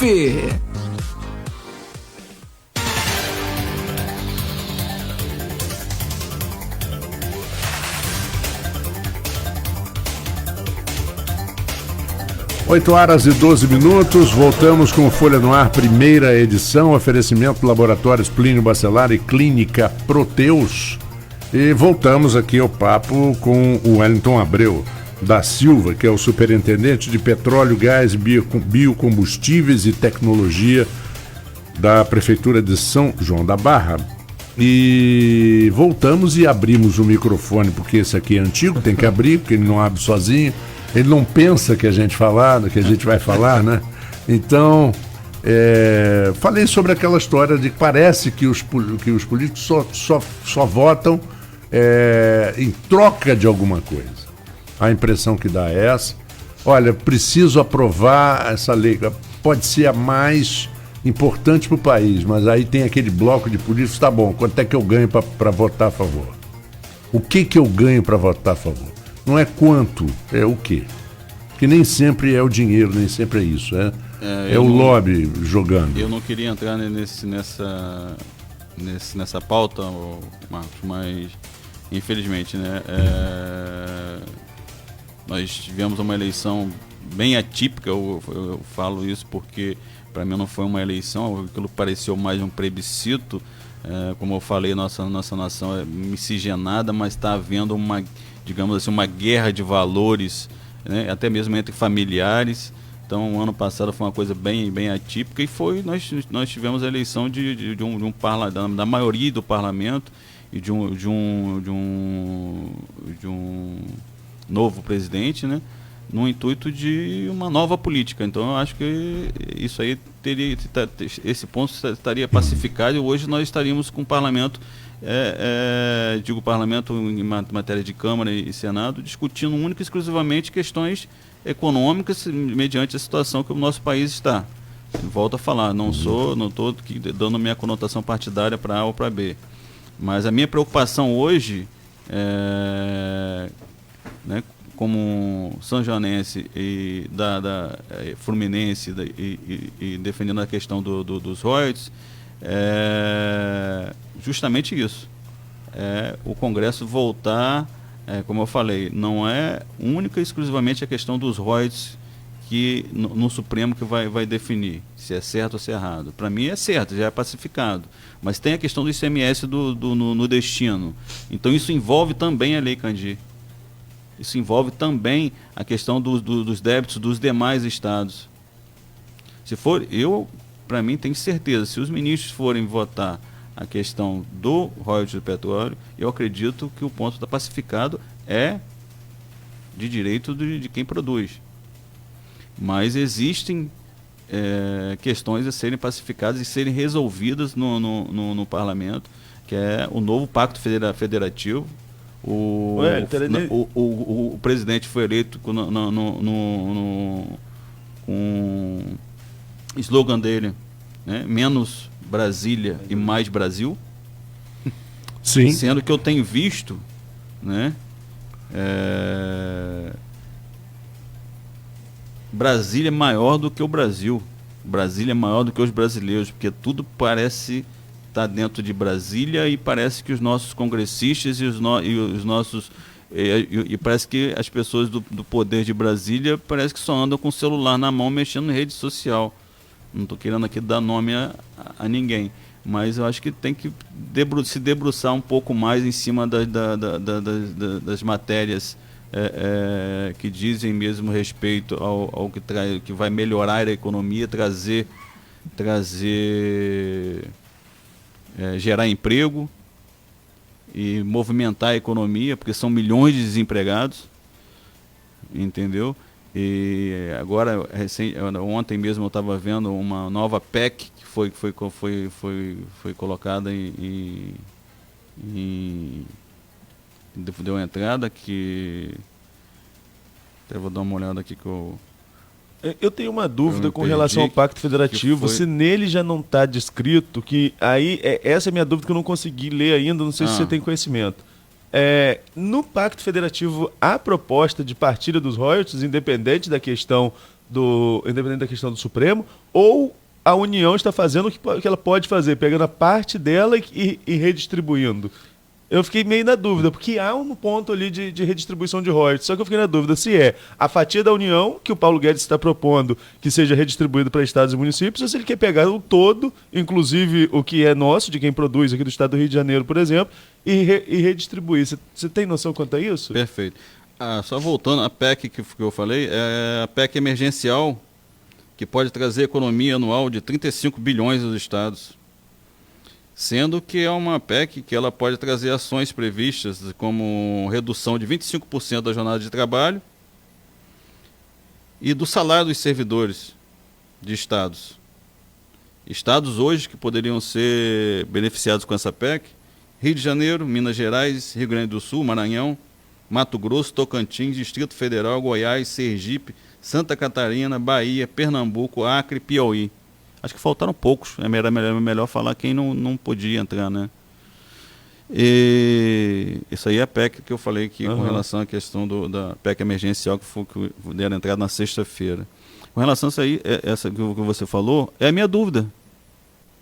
Eu quero saber como que vai ser, e eu espero que realmente eles façam, né, esse menos Brasília e mais Brasil, justamente com esse novo pacto federativo, de estar distribuindo a parte da União, que foi o que eles fizeram. Foi o acordo, como você mesmo falou, Marcos, o acordo para o leilão da cessão onerosa. Sim. Tão falado leilão da cessão onerosa acontecer, foi justamente o quê? Negociar 15%, 10% para estados, para todos os estados, e 10% para todos os municípios, para serem distribuídos em cima de critérios de fundo de participação dos municípios. Aí o Rio conseguiu ali colocar os 3% dele como... Na hora de... Na casa que falta pão, todo mundo grita, ninguém tem razão. O nosso governador conseguiu. Olha, as jazidas estão dentro das ortogonais do Rio de Janeiro. Então ele conseguiu, nós somos os produtores, ele conseguiu mais 3%. Mas isso na negociação, não por lei. Na negociação. E aí ele conseguiu votar, eles conseguiram aprovar, e logo depois, o que aconteceu? Por conta da Lei Candir, você lembra que o projeto voltou para a Câmara e houve novamente uma modificação em cima dos percentuais dos estados, indo um percentual maior para os estados que estão sofrendo com a desoneração dos produtos exportados. Concorda? Tá certo? E aí deu-se seguimento ao processo da cessão onerosa. Wellington. Aí... Não, pode terminar. O que acontece? O leilão da cessão onerosa, se eu não me engano, aconteceu dia 6. Foi dia 6. Dia 6. Sabe quando que foi aprovado o leilão pelo Tribunal de Contas da União? Com ressalvas, Zé Marcos? Dia 24 de outubro. O acordo feito em 2010 para que esse processo passasse, para que esse projeto de lei passasse no Congresso, o acordo feito da cessão onerosa entre a União e a Petrobras só foi aprovado em abril desse ano. Abril desse ano, 9 anos depois. Só lembrando que uma pessoa que eu admiro muito, não tive a oportunidade de conhecer, Márcio Félix, secretário executivo de Petróleo e Gás, que entrou, até então foi secretário do Estado do Espírito Santo, que é um dos mais interessados também junto conosco, está na briga junto conosco, tá? E, diga-se de passagem, vem crescendo muito, pediu exoneração do cargo há poucos meses, se eu não me engano foi em setembro. Estranho, né? E ele não pediu exoneração para assumir um outro cargo em outro estado ou em outro qualquer local, não. Ele não quer mais saber, Ele né? não quis saber. Estranho, como que ele pediu exoneração mediante um processo de cessão onerosa em um cargo tão importante? Era ele que respondia por aquilo ali, ele queria assinar por aquilo ali. E nós estamos falando de bilhões de reais. O Wellington, quando a gente fala, o Arnaldo ele tem uma posição muito clara e muito correta em relação ao jornalismo, da gente ter um cuidado no que a gente fala, porque o jornalista, por definição, e a mídia, por definição, ela tem uma credibilidade formada. É claro que tem veículos que não têm credibilidade nenhuma, mas nós não estamos falando destes veículos. Nós temos que ter um cuidado muito grande em falar certas coisas, mas essas coisas já foram faladas várias vezes. Sim. Por exemplo, nos antigos programas de humor que mudaram muito, né, na Rede Globo, mudaram muito os programas de humor, já não são como eram. Por exemplo, tinha num programa do Jô Soares, tinha um personagem que era ótimo, que era um deputado com rabo preso. Sim. Né? Ele tinha um rabo enorme assim, com um prego enorme preso. Né? Não posso falar porque eu tenho rabo preso. Hoje em dia, por exemplo, a Globo não deixaria um personagem desse entrar no ar. Né? Mas naquela época podia. E ele tinha uma expressão que eu achava muito engraçada, assim: cadê o meu? Cadê o meu? Cadê o meu? Sim. Se não tiver o meu, não tem papo, não vem conversar comigo. Primeiro, o nome do personagem também não lembro. Cadê o meu era ótimo. Então, essa história, o que eu vejo na política brasileira, e às vezes até fora daqui, essa história de esquerda e direita, quer dizer, são dois rótulos, e que no final das contas são todos iguais. Quer dizer, a esquerda defende um grupo de interesses e a direita defende um outro grupo de interesses e ninguém quer abrir mão. E de uma certa forma... Justo ver isso. Justo ver isso. Justo Veríssimo era o do Chico Anísio. Odeio pobre. Sim, ele dizia odeio pobre, que era um corrupto total, né? Isso. Ele falou, eu vim lhe prender. Eu falei, quem prender coisa nenhuma? Vai embora que você não vai me prender, você não sabe o que você está falando. Então, essa história de você trazer a briga entre um lado e outro, você falou aqui, né? Qual é o termo, Arnaldo? Arnaldo, que conhece as palavras todas, não é capitalizar, é aquela eleição que ela é dividida em dois. Polarizar. Quer dizer, você me ama ou me odeia? Ama ou odeia. Isso sempre foi uma estratégia de partidos que queriam assumir o poder e nunca mais largar, tanto de um lado quanto de outro, o ame ou odeia. E isso foi criado no Brasil, principalmente a partir de 2002. Ou eu estou mentindo? Não, verdade. Essa polarização, e eu confesso, porque eu votei no Luiz Inácio Lula da Silva em 2001 e votei antes também desde o Collor. Mas foi ele que colocou essa polarização. Eu acredito que ela se acentuou mais. Ela já existia, estava incubada em grande parte da população, mas que ela se aflorou mais a partir de 2002. Porque todo o discurso dele... Nada né? como 14, Nada, acho que 14 sim. é o divisor de águas, a eleição de Dilma e Aécio, que é uma eleição que não acabou e que levou a derrocada toda da economia nacional. Mas você não acha, e eu queria também, é importantíssima a opinião do Arnaldo, toda vez que você cria esse tipo de monstro, desse formato monstruoso que tem no Brasil, quer dizer, ou você está do meu lado, ou você é meu inimigo, briga de família, amigos. Nós contra eles. Porque o Lula fazia muito no discurso. Sim. Porque eles querem, mas nunca diz quem são eles, né? Quem são eles? Nunca fala. Essa polarização, ela causa exatamente o fenômeno que nós estamos vivendo hoje. Você acaba elegendo uma pessoa completamente sem estrutura para governar. E eu honestamente acho isso. Eu não, graças a Deus, não votei no senhor Jair Bolsonaro, porque eu não fui no segundo turno. No primeiro turno, eu já disse aqui, eu votei no Ciro. Né? E acho que ele deveria ter sido candidato do Lula.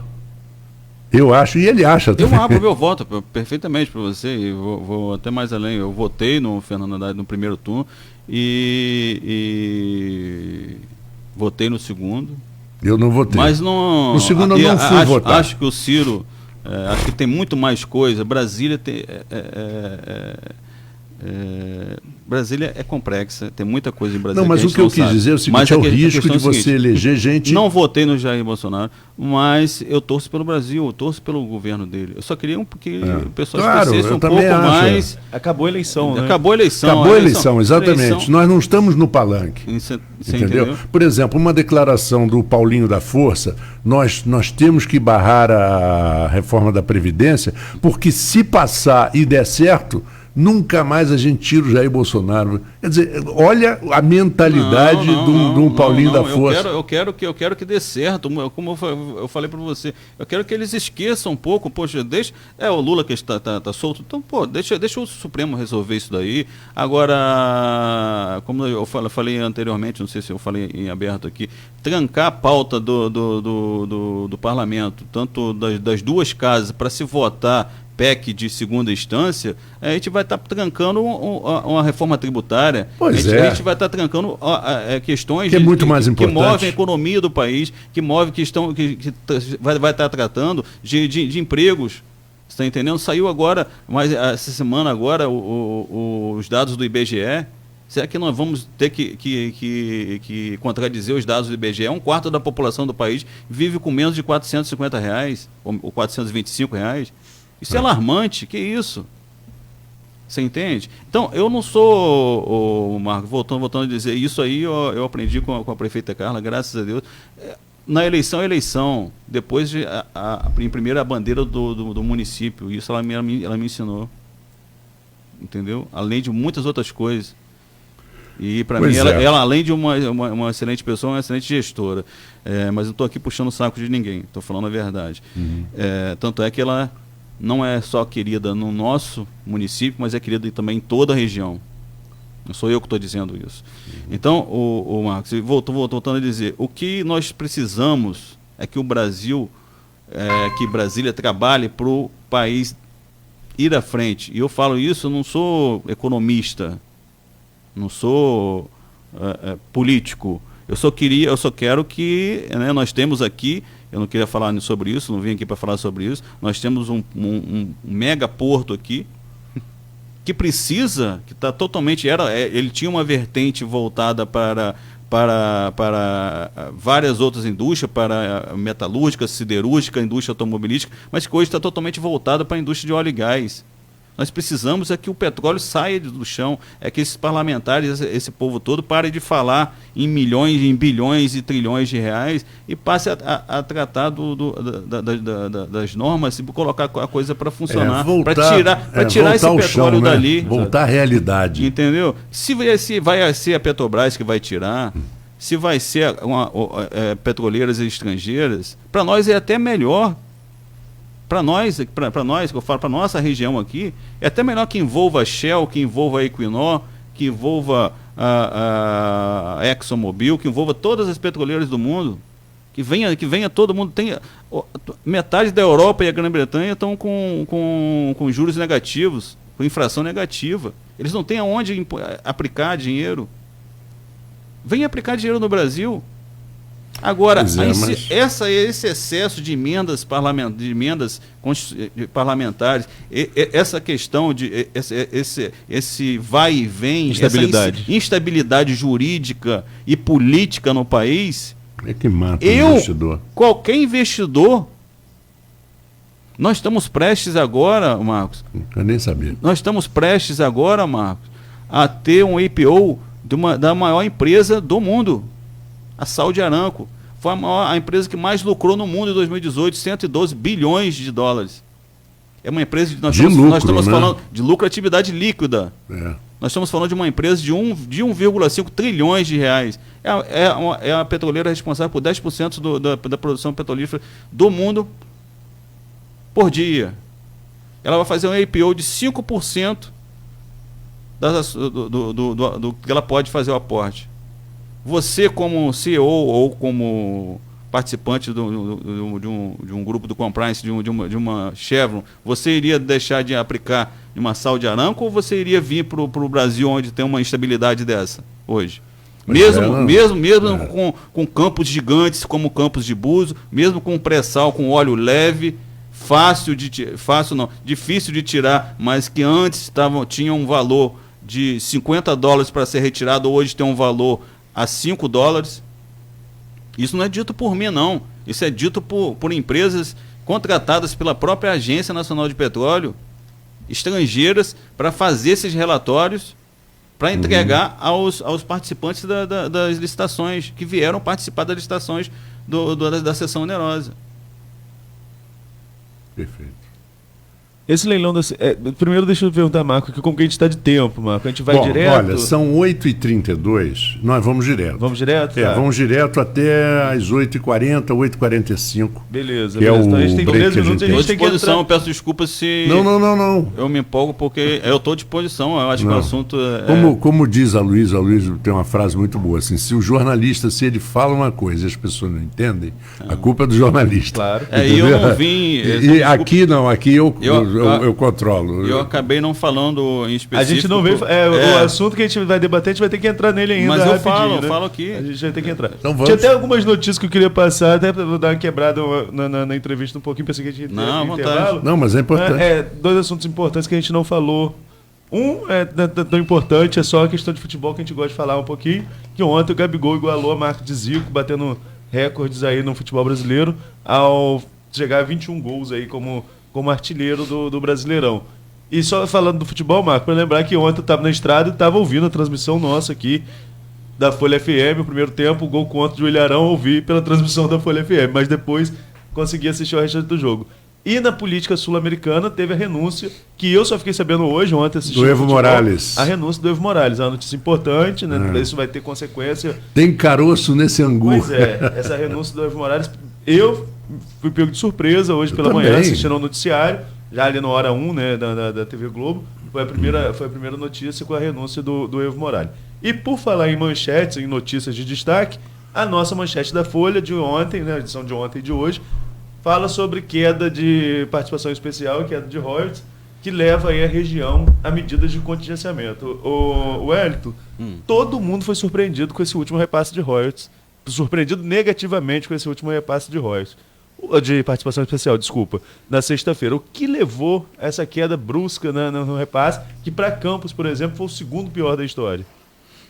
Sim, Arnaldo. O que acontece? As participações governamentais, tanto royalties como a participação especial, né, em específico os royalties, são devidos, né, as duas são em cima de legislações que a ANP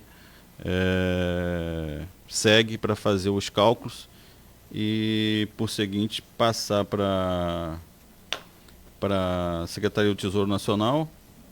Quer dizer, outra questão burocrática. Antes era a Secretaria do Tesouro Nacional e depois direto para o Banco Brasil. Aí no governo Michel Temer começou a passar para o Ministério de Minas e Energia, para depois passar para a Secretaria do Tesouro Nacional, para depois passar para o Banco do Brasil. Você sabe disso, começou a gerar aqueles atrasos, né? E até questão orçamentária teve problema. Agora já retornou tudo para a ANP. E são duas leis, a 9478 de 89 e a 7990 a 9478 de 97 e a 7990 de 89.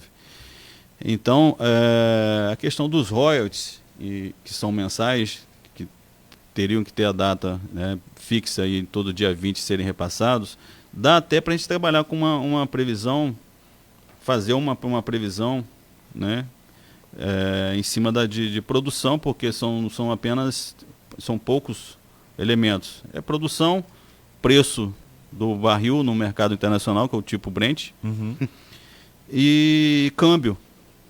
Então você pega, digamos, a produção do mês de janeiro, com uma média de câmbio do mês de janeiro, com a produção do mês de janeiro, em cima dos campos que você tem de confrontação, e você faz uma previsão em cima para o repasse que você vai receber no mês de março.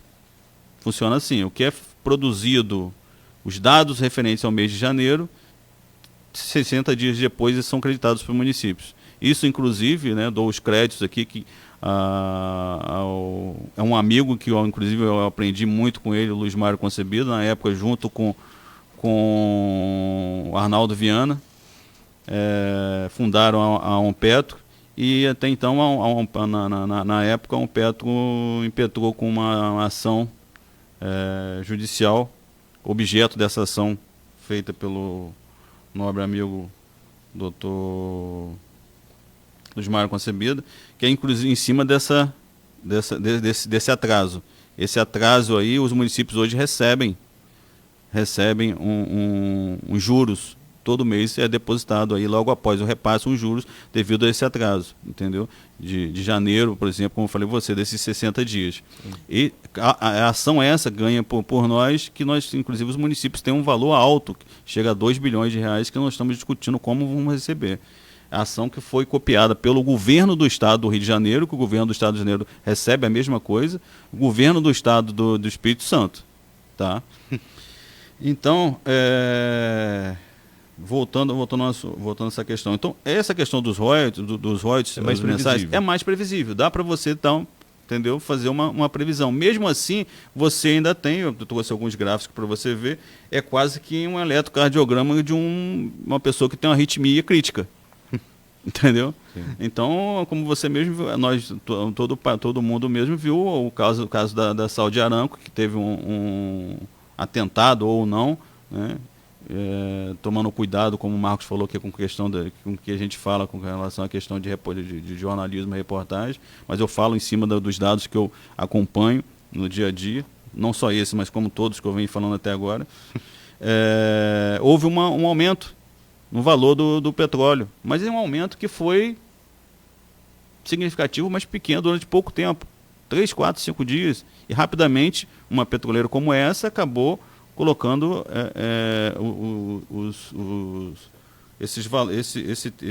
essa produção novamente no lugar. Já a participação especial, Arnaldo, é bem mais complexa, entendeu? Visto que como eu já vinha falando antes, essa bacia de Campos ela vem produzindo há mais de 30 anos. Os campos estão maduros. Os campos gigantes que foram descobertos aqui, inclusive o campo de Roncador e campo de Albacora, Marli Sul, Marli Leste, são campos que já estão em declínio de produção. Entendeu? Então, e o cálculo da participação especial, ele é como se fosse uma PL, uma participação de lucro. Entendeu? Como se fosse um PRUS. E existe uma questão chamada dedutibilidade. O que as petroleiras fazem de dedução. Ela pega o lucro líquido dela, em cima daqueles 3 meses, e tem que deduzir tudo que ela investe. São equipamentos eletromecânicos que precisam de manutenção, que precisam de reparos, que precisam de troca. E isso não é valor pequeno, são valores altíssimos. Se tratam de equipamentos bem caros, bem altos. E o que acontece? Nós não temos esses dados. E a ANP também recebe isso prestes a fazer o repasse. Então, realmente assim. Infelizmente, tem que ser surpresa. A gente não tem como fazer. A gente faz uma previsão, mas é bem difícil.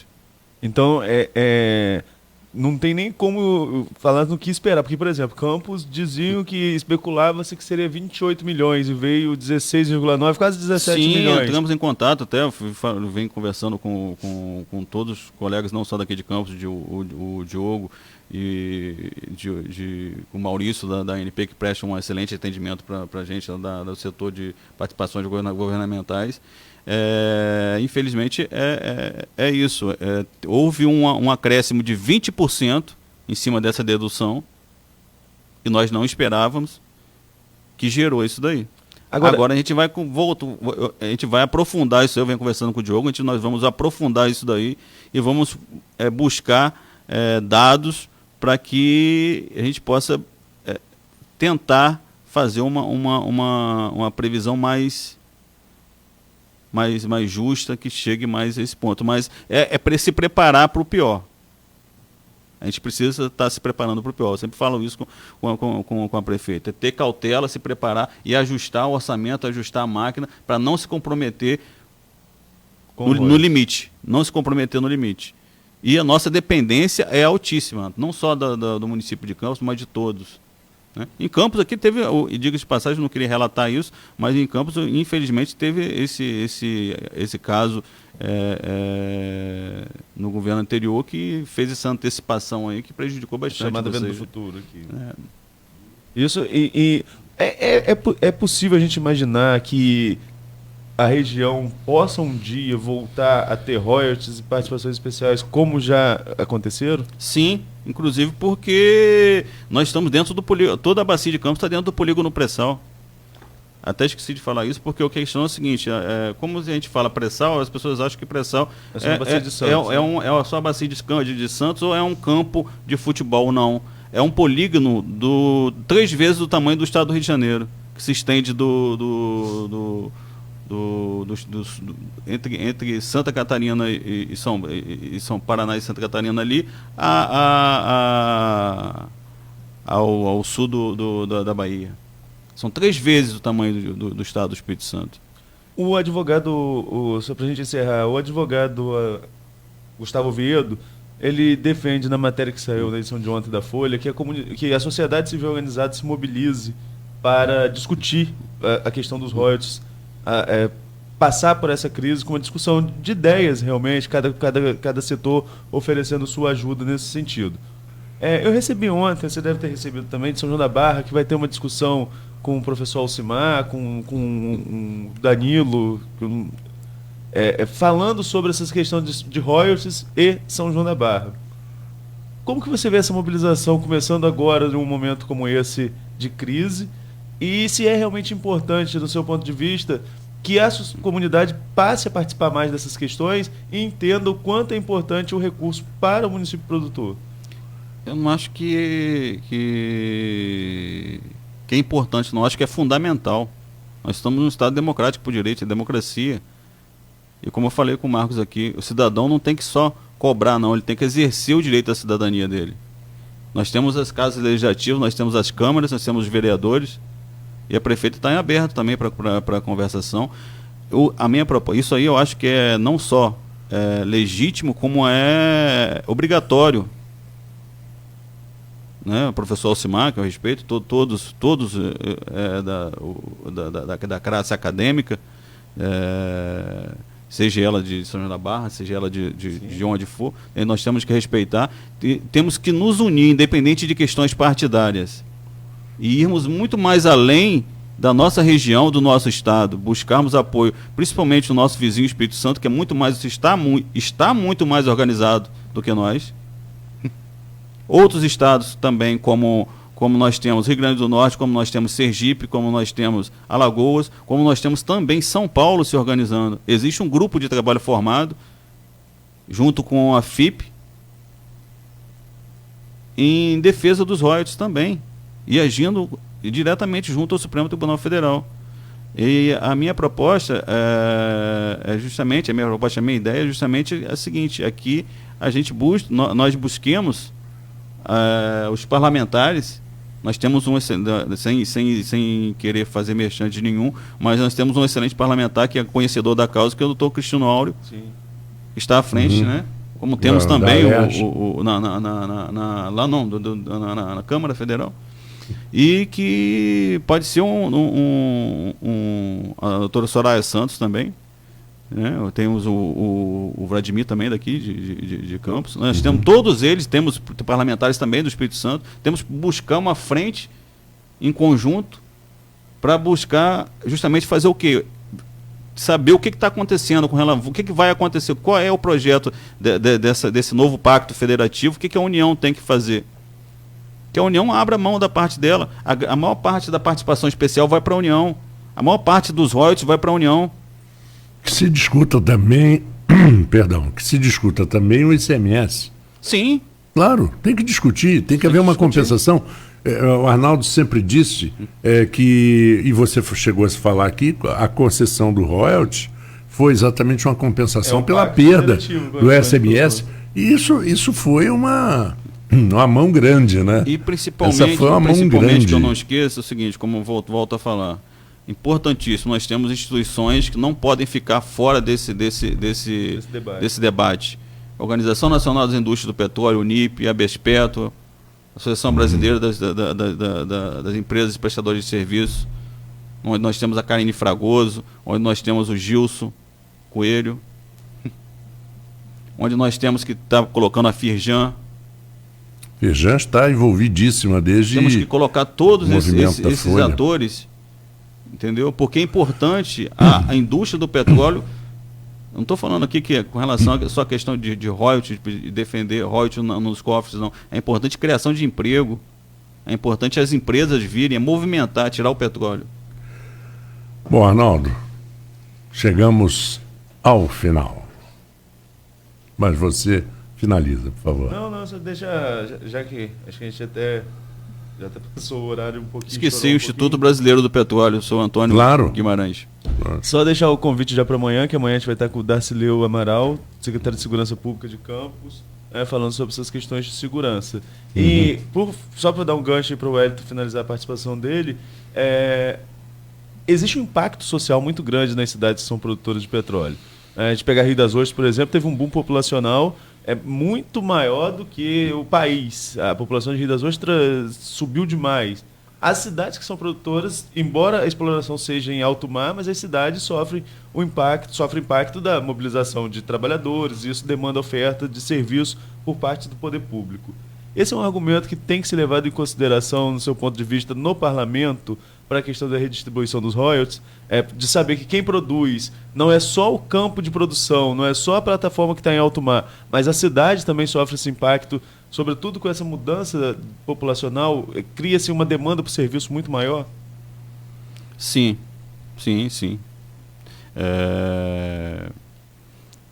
Me deixa um pouco, estou só raciocinando aqui rapidamente, porque em específico Rio das Ostras teve esse aumento aí, mas nós temos Macaé, né, que foi a capital do petróleo durante vários anos. No meu ponto de vista continua ainda, mas como eu falei, existe petróleo em toda a costa brasileira. E nós estamos hoje sofrendo um acidente ambiental que está demonstrando o quanto que nós precisamos de royalties de petróleo. A prova da nossa briga está aí. E não só para os municípios e estados produtores. A União também precisa. E ela recebe recurso para isso. Que poderia e deveria estar fazendo uma aplicação muito maior do que já está. E diga de passagem, Marcos, esses resíduos já estão chegando ao nosso litoral. A prefeitura, inclusive, já está tomando providência com relação a isso. Esses dados, Arnaldo, precisam sim ser levados em consideração. Não só precisam, como devem ser levados em consideração. O Rio de Janeiro vem sofrendo com isso há muito tempo. Não só com isso, mas como com a própria saída mesmo né, sem fugir da questão do impacto de royalties, mas o impacto que houve da saída da capital do Rio. A deputada Clarissa teve, né, não estou fazendo merchan dela aqui, mas ela tem uma proposta de emenda lá, um projeto da saída da capital do Rio de Janeiro. Mas precisamos estar vendo sim essas questões de impacto nas cidades, porque movimenta toda a cadeia. Não é impacto é só porque o petróleo vaza. Nós tivemos vazamento de petróleo aqui também, no Campo de Frade, aqui em 2010. Só que o petróleo não chegou no litoral, mas afetou a vida marinha, afetou a vida do pescador. Poucas pessoas falaram. Sabe o que gerou de multa daquilo ali? Geraram um processo no Ministério Público Federal de mais de 20 bilhões. Mas foi feito um TAC, um termo de ajuste de conduta, onde a petroleira pagou 19 milhões de reais. Esse dinheiro, algum real veio para o município ou para o estado? Não, foi para o IBAMA. Pois é. E o IBAMA só controla, não é ele que é o prejudicado. Né? Está entendendo? Wellington, foi um prazer tê-lo aqui. Eu que agradeço. As portas estão novamente abertas. Minhas mais sinceras escusas se eu acabei me estendendo ou se eu fugi um pouco do assunto, mas volto a falar, é um assunto delicado, demanda, eu acho que realmente a sociedade civil debater, conversar, dialogar, procurar as casas legislativas, procurar seus vereadores, procurar os direitos porque uma redistribuição, um impacto dessa participação especial para Campos, para São João da Barra já vai ser um impacto enorme. Nós temos, aqui em Campos está com um grande déficit orçamentário. Desculpa que eu estou me estendendo o tempo, Marcos, não vai me receber mais aqui. Mas Campos está com déficit enorme, mas nós também estamos com déficit orçamentário. O que foi previsto para nós, que nós fizemos previsão de receber de royalties e participações especiais, nós não alcançamos. Como eu falei para você, os valores são bem variáveis, entendeu? E eu imagino que para Campos aqui também a situação vai ser bem mais grave, como vai ser grave também para outros municípios. Então tá. Muito obrigado, Wellington. Obrigado, Arnaldo. Boa semana para você. Amanhã estaremos de volta a partir das 7 horas da manhã e também na quarta-feira vamos falar um pouco sobre um assunto importante que é o Novembro Azul. E estamos exatamente no meio do mês quase. Abração a todos e aos nossos ouvintes. Continuem ouvindo e sintonizados na Folha FM 98,3, a rádio que toca você. A rede de drogarias Leopoldina, hoje com 10 lojas, é uma das empresas 100% campista. Por isso, a relação com seus clientes vai muito além de vender remédios. A rede de drogarias Leopoldina tem como prioridades a sua saúde, bem-estar e qualidade de vida. Desta forma, mantenha a excelência no atendimento, menor preço, entrega rápida e fazem até 3 vezes nos cartões. Drogarias Leopoldina de Campos, qualidade e confiança.